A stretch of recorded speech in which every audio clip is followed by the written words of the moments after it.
انبیاء سے وہ خدا کی عظمت جدائی برابر پر نہیں جاتی. کسی کے ماننے یا نہ ماننے سے اس کی ذات متاثر نہیں ہوتی، بلکہ ماننے سے جو بنیادی بات حاصل ہوتی ہے وہ یہ ہوتی ہے کہ ماننے والا براہ راست اللہ کی بات مان کر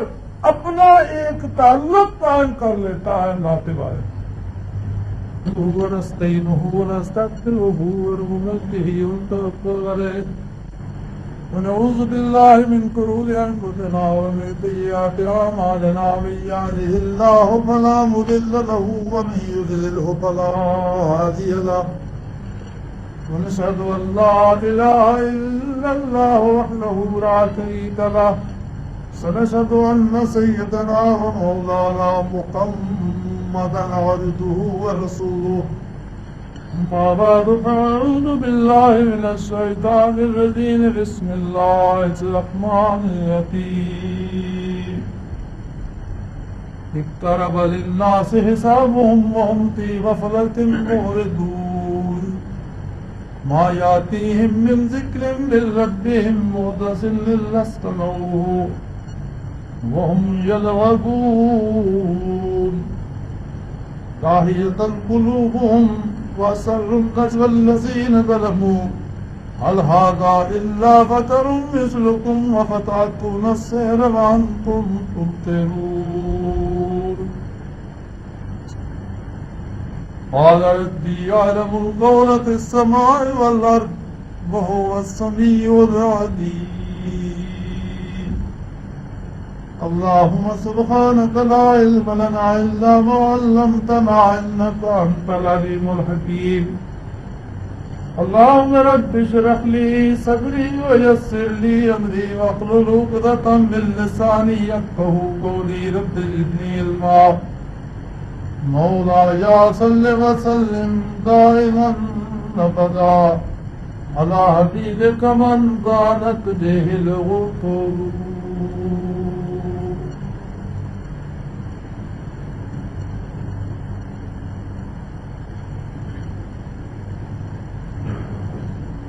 اس کائنات بسیط میں مذہب ایک ایسی حقیقت ہے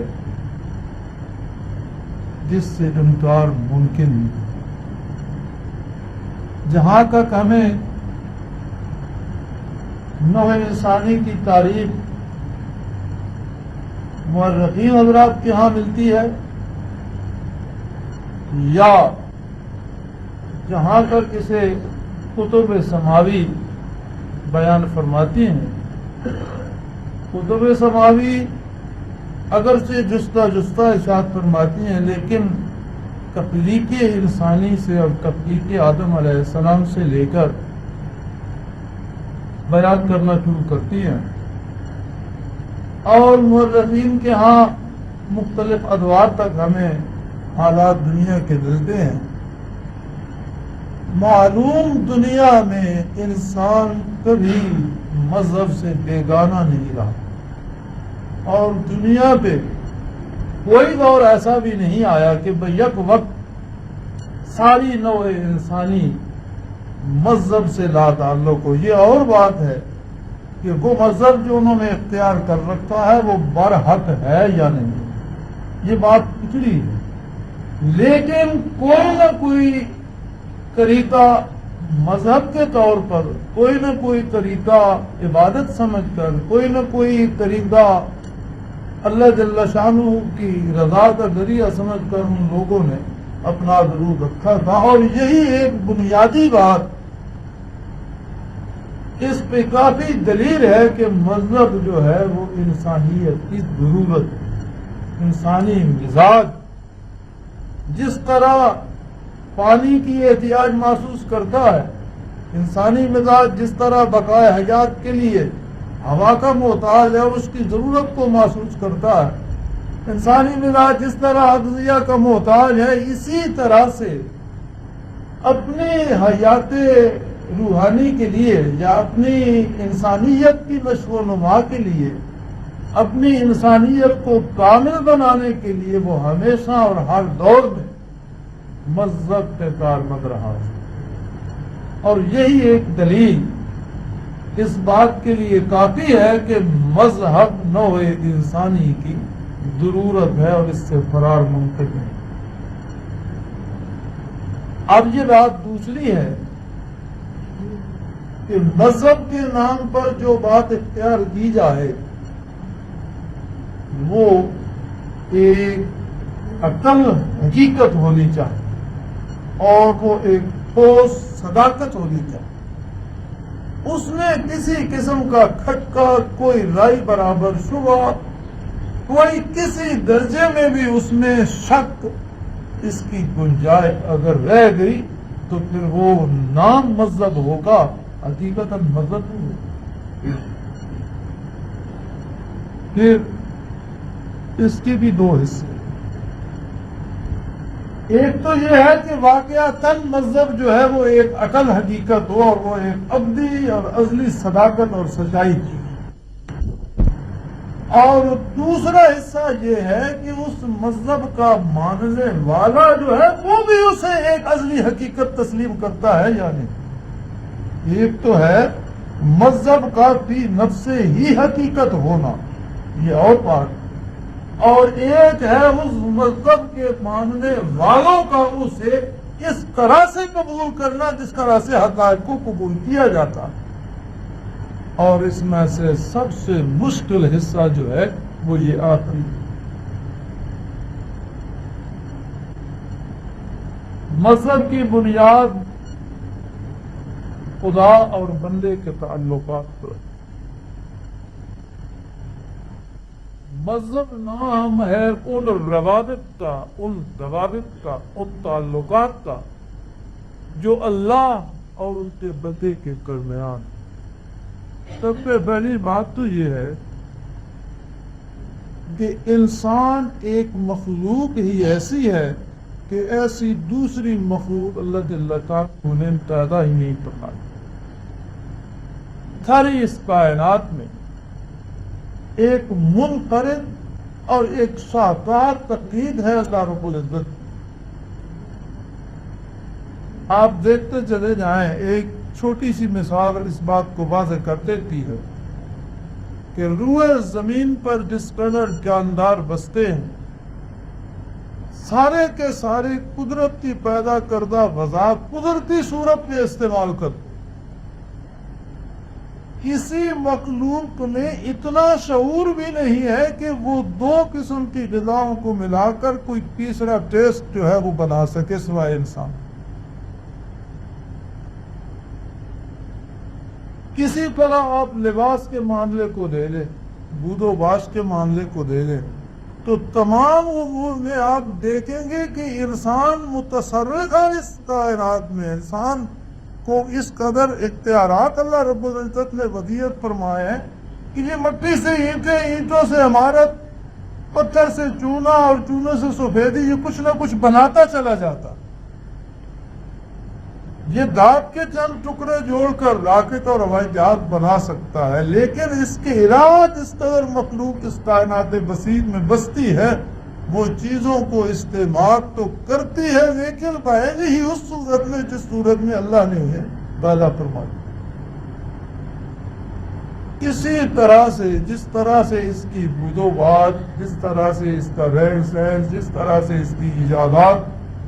یہ اس کا عقل و دین اور شعور کار فرما ہے، کسی طرح سے اس کے جو تعلقات ہوتے ہیں آپس میں افراد کے ساتھ، اس کے جو تعلقات ہوتے ہیں معاشرے کے ساتھ، اس کے جو تعلقات ہوتے ہیں مذہب کے ساتھ یا اپنے خالق کے ساتھ،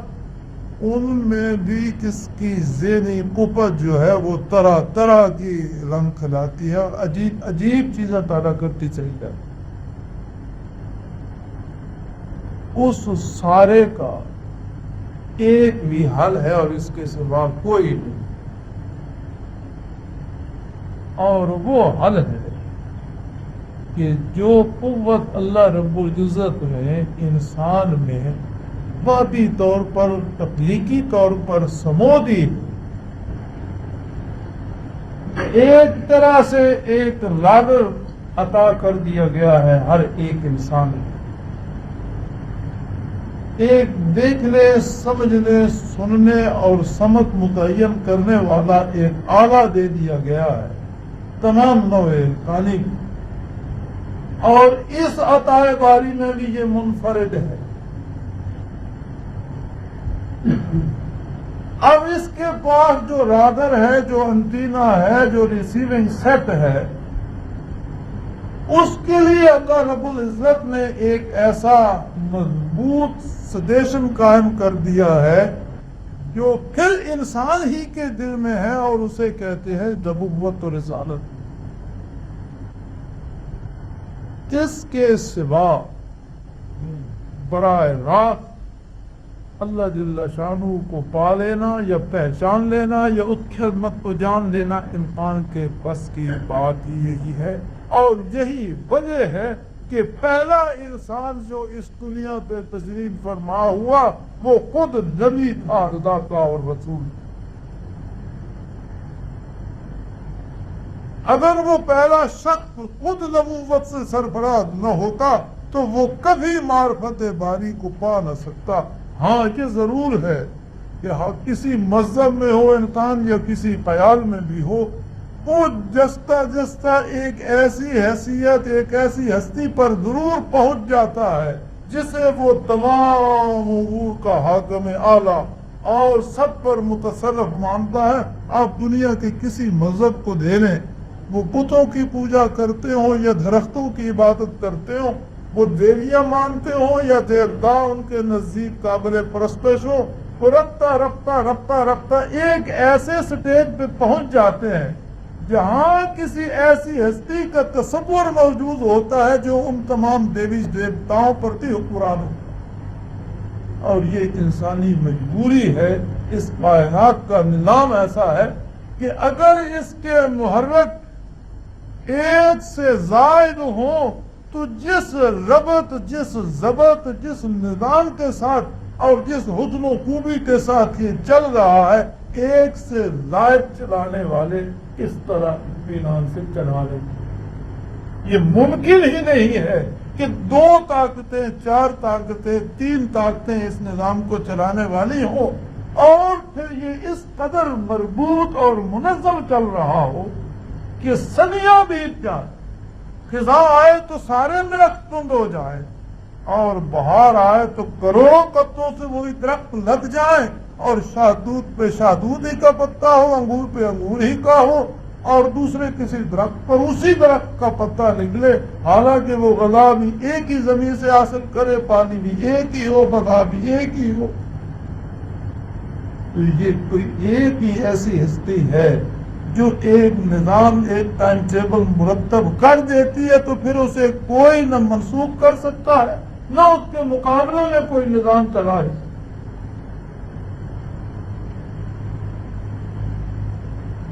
اس ہستی کا جو تصور مختلف مذاہب میں اور مختلف افراد کے ہاں ملتا ہے، جب وہ بالآخر خدا کو مانتے ہی ہیں تو کافر کیوں؟ کافر اس لیے ہیں کہ خدا کو مانتے تو ہیں لیکن ایسا نہیں مانتے جیسا اس کی ذات ہے یا جیسا اس کو ماننا چاہیے، بلکہ اپنی اس ذہنی قوت کو استعمال کر کے جو کچھ ان سے بن پڑتا ہے، جس طرح کے اوقات ان کے ذہن میں آتے ہیں، خواہ وہ ذات باری کے سزاوار ہوں یا نہ ہوں، اس طرح کے وہ اس کی طرف منسوب کر کے اپنے لیے ایک تیار کر لیتے ہیں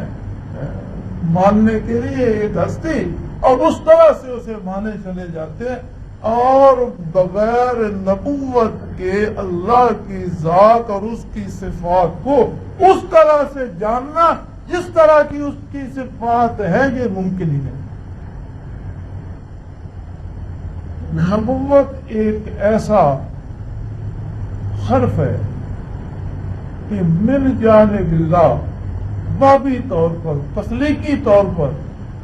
نوع انسانی میں سے منتخب افراد کو عطا کر دی گئی۔ نہ کوئی محنت سے نبی بن سکتا ہے، نہ کوئی کثرت مطالعہ سے،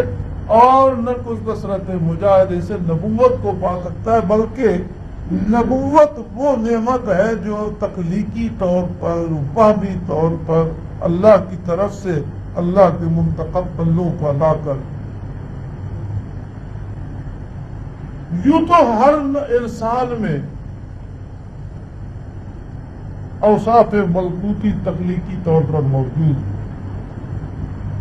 انسان ایک ایسی تخلیق ہے جس میں ادنا سے ادنا جانور کی خصوصیات سے لے کر اعلیٰ سے اعلیٰ فرشتے تک کی ملکوتی سے پاک اس میں بیک وقت موجود ہے.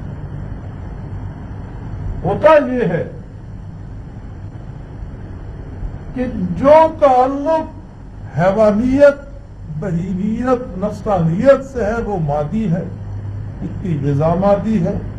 اس کے لذائذ فوری ہیں اور اس کے نتائج فوری ہیں، اور وہ مادی اور حصی ہیں، وہ نظر آتے ہیں، وہ محسوس ہیں.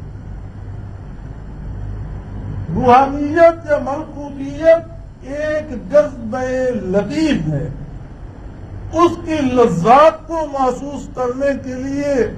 ایک منور دل یا لطیف یا حساس دل کی ضرورت ہے، ایک صاف اور بالغ دماغ اور ذہن کی ضرورت ہے، اور ان اوصاف ملکوتی کے مصفہ ہونے کی ضرورت ہے جو اللہ کریم نے اسے واقعی طور پر ادا فرمایا.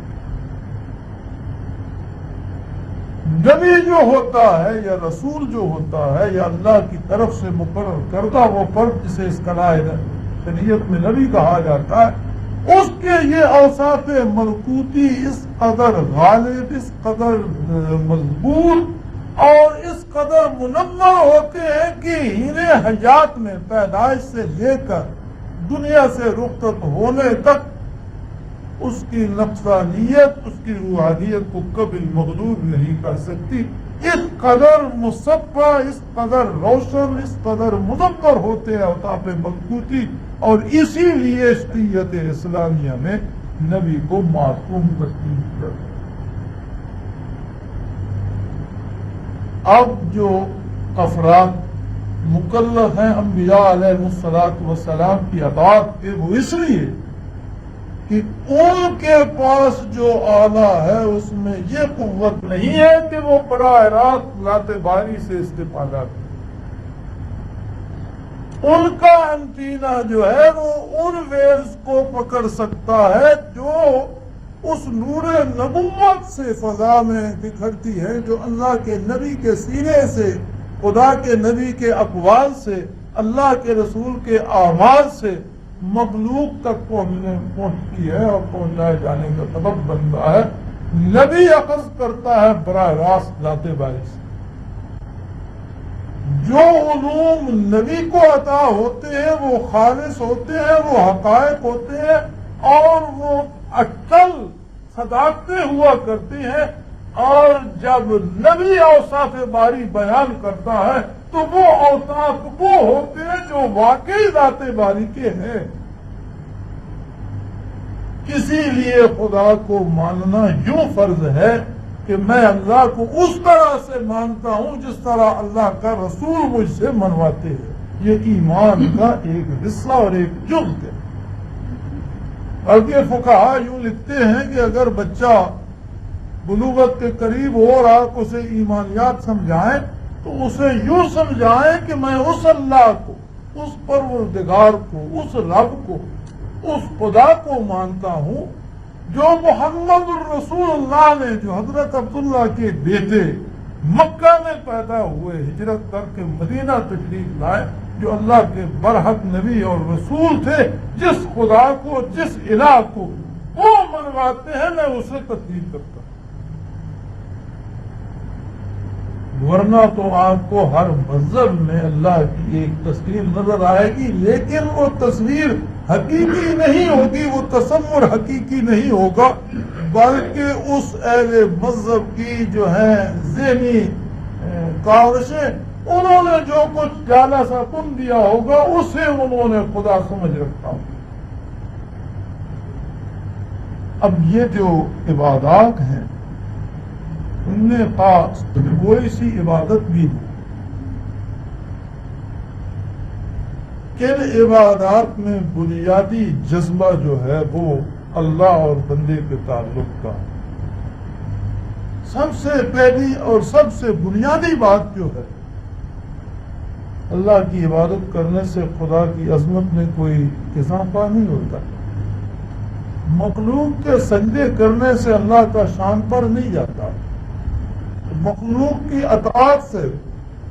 کوئی خدا بند عالم کو معاذ اللہ اپنی ذہنی تسکین کی ضرورت نہیں ہے کہ مجھے اتنے بندے مانتے ہیں، نہیں، ایسی کوئی بات نہیں۔ اللہ جل شانہ ان تمام چیزوں سے بالا تر اور برا اور مستغنی ہے ساری کائنات سے۔ اگر ساری کائنات میں یک وقت اس کی الوہیت کا انکار کر دے تو اس کی الوہیت میں کوئی فرق نہیں، اور اگر مشرق سے مغرب تک تمام افراد میں یک وقت نبوت سے سرفراز ہو جائیں، سارے نبی اور دنیا بھر کے انبیاء سے، وہ خدا کی عظمت جدائی برابر پر نہیں جاتی۔ کسی کے ماننے یا نہ ماننے سے اس کی ذات متاثر نہیں ہوتی، بلکہ ماننے سے جو بنیادی بات حاصل ہوتی ہے وہ یہ ہوتی ہے کہ ماننے والا براہ راست اللہ کی بات مان کر اپنا ایک تعلق قائم کر لیتا ہے اللہ کے بارے۔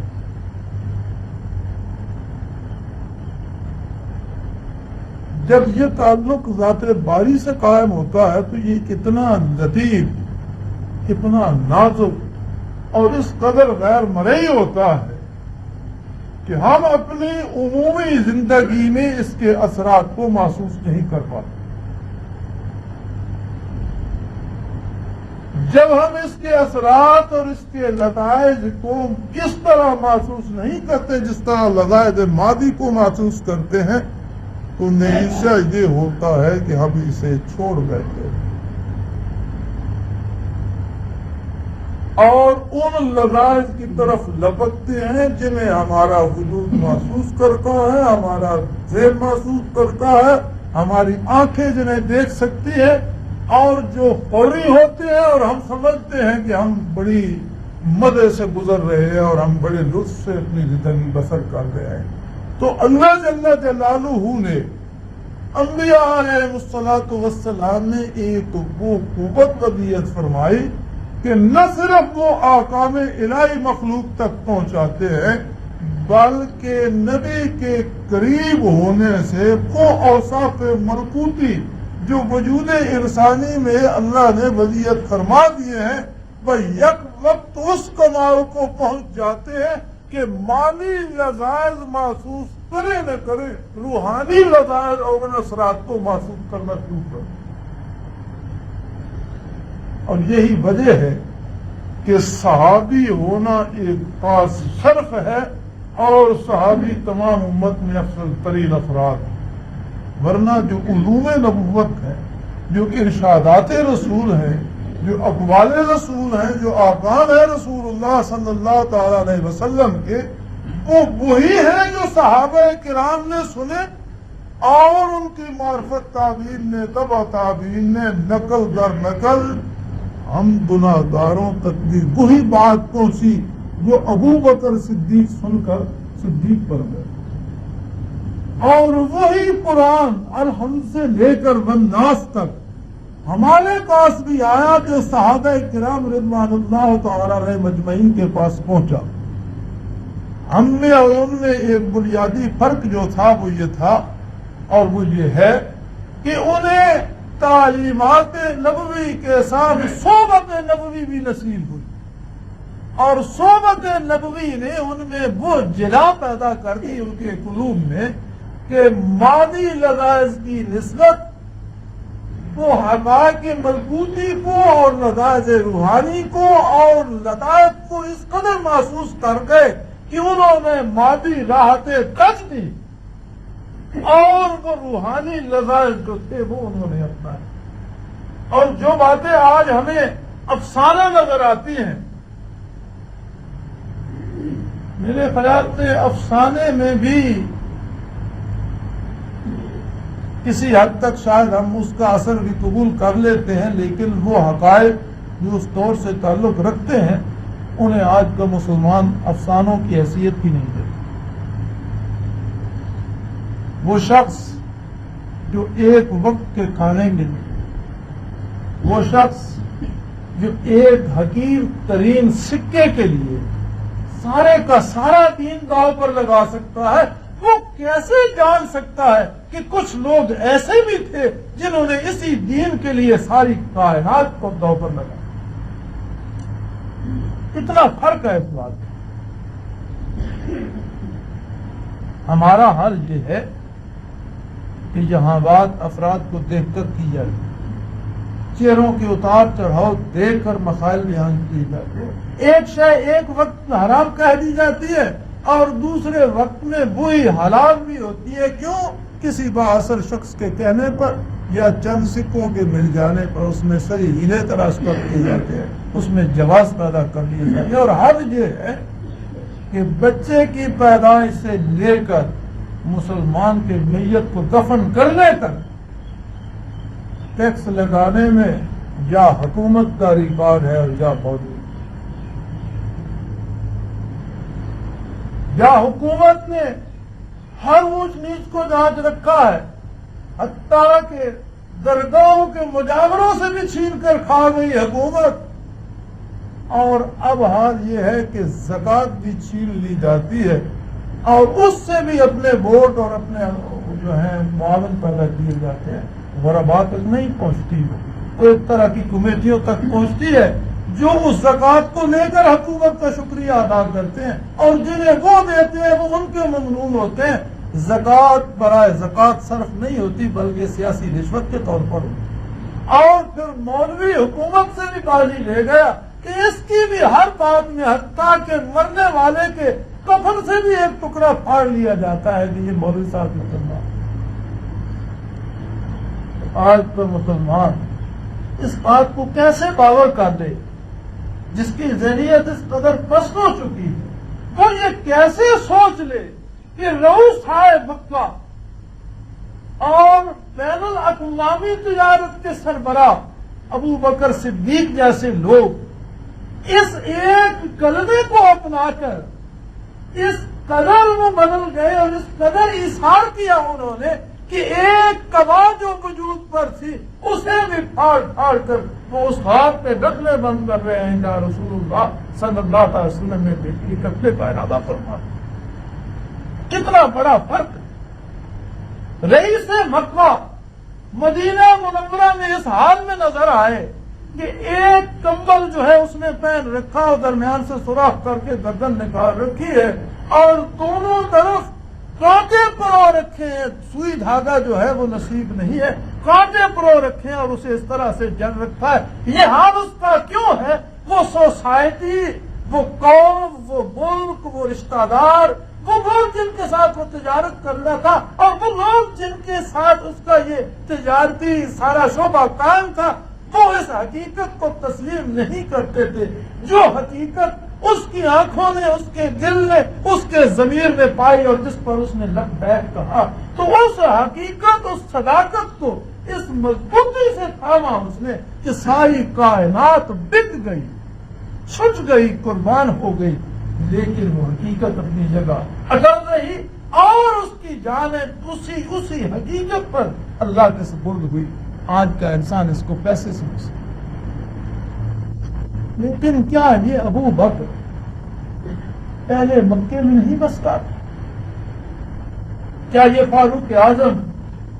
اسی قوم کے فرد نہ تھے جو پہلے اس شہر میں بستے، جنہیں آج ہم کس نے بنا دیا؟ تمہاری یہ سہولیات، تمہارے یہ رہنے کی جگہ، یہ زمین، یہ آسمان، یہ تروس اس طبی رہن، یہ کرو تو کون ہے جو انہیں ترتیب دیتا ہے، انہیں